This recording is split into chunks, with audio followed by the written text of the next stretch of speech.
You know what? You'd call them. They'd call them, and they were afraid to go out. You know, we were in the middle of COVID. Mm-hmm. We were in the middle of COVID, right smack in the middle, and they didn't want to die. You know, they didn't want to catch it. It was like, in a way, it was like a ghost town, and the whole thing. But mail-in ballots are a bad thing.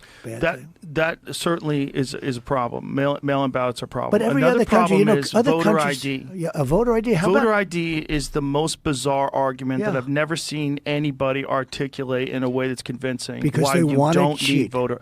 Well, it doesn't make sense any other way. I've tried to straw man it, or I've tried to steel man it rather. I've tried to look at it from a position like, why would you not want people to have ID? And a lot of the ideas are Cheat. just ridiculous. You Gavin need an Newsom. ID to get a driver's license. Okay, but here's now the next step. Gavin Newsom, one of the worst governors in the world, and I used to get along, but I don't get along with him now because he's just too, you know, it's just a whole con job.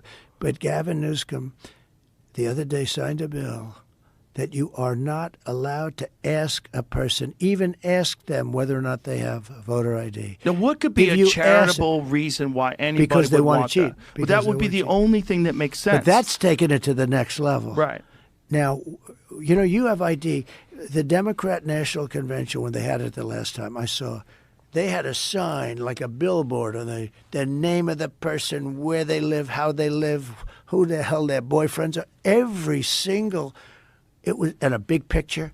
That's for they have an ID, a big ID. It was hanging like you were a prisoner.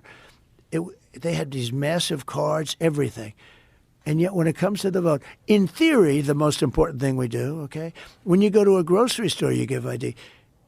But for a vote, it's supposed to be a sacred thing, and it should be a sacred thing. No voter ID because they want to cheat. Well, it doesn't make sense in any other way. I've tried to look at it. There's no other way. There's no argument that anybody's presented that makes any sense why